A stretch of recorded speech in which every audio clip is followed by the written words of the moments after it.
राजनीति में बढ़ते अपराधीकरण के खिलाफ दाखिल याचिका पर सुप्रीम कोर्ट ने फैसला सुना दिया। कोर्ट ने सभी राजनीतिक दलों से दागी उम्मीदवारों को चुनाव का टिकट दिए जाने की वजह बताने का आदेश दिया है और ऐसा न करने पर इसे सुप्रीम कोर्ट की अवमानना मानी जाएगी। कई याचिकाकर्ताओं में से एक अश्विनी उपाध्याय से जानिए इस याचिका पर सुप्रीम कोर्ट ने और क्या कुछ कहा। केंद्र सरकार के खिलाफ हमने कंटेम्प्ट इसलिए फाइल किया था कि पिछले 2 साल में बहुत सारे कानून बने, लेकिन राजनीति का अपराधीकरण कम करने के लिए कोई कानून नहीं बना, इसलिए हमने केंद्र सरकार के खिलाफ भी कंटेम्प्ट फाइल किया था। आज माननीय सुप्रीम कोर्ट ने 7 डायरेक्शन पास किया है। माननीय सुप्रीम कोर्ट ने कहा है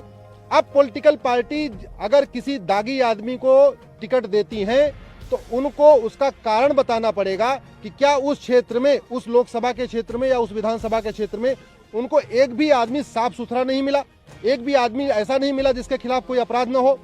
और यदि वो देती हैं तो उसके बाद उनको 48 घंटे के अंदर उस कैंडिडेट का पूरा विस्तृत ब्यौरा, उसके अपराधों का पूरा ब्यौरा, उसके खिलाफ एफआईआर कितनी हुई है, एफआईआर कहां हुई है, एफआईआर किन धाराओं में हुई है, चार्जेस फ्रेम हुआ कि नहीं हुआ, कितने, क्या पूरे ट्रायल की क्या स्टेज है, ये पूरा विस्तृत ब्यौरा 48 घंटे के अंदर सभी पॉलिटिकल पार्टियों को अपने फेसबुक और ट्विटर पे डालना पड़ेगा। 48 घंटे के अंदर उस कैंडिडेट का पूरा ब्यौरा उनको इलेक्ट्रॉनिक मीडिया और प्रिंट मीडिया में भी पब्लिश करना पड़ेगा। इसके अलावा 72 घंटे के अंदर यदि कोई पॉलिटिकल पार्टी किसी दागी को टिकट देती है एमएलए और एमपी का, उसको इलेक्शन कमीशन को बताना पड़ेगा एफिडेविट पे कि क्या कारण है कि वो दागी को टिकट दे रही है, किसी एक गैर दागी आदमी को टिकट नहीं दे रही है। इसके अलावा सुप्रीम कोर्ट ने यह भी कहा है ये पूरा का पूरा जो हमारा ऑर्डर है इसके कंप्लायंस कराना इलेक्शन कमीशन की जिम्मेदारी है। यदि कोई पॉलिटिकल पार्टी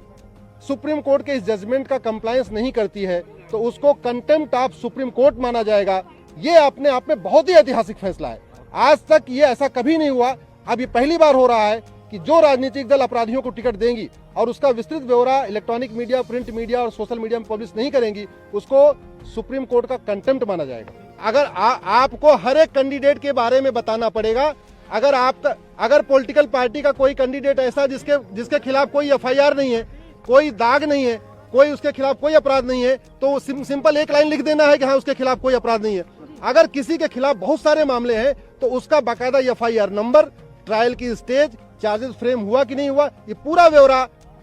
इलेक्शन कमीशन को बताना पड़ेगा,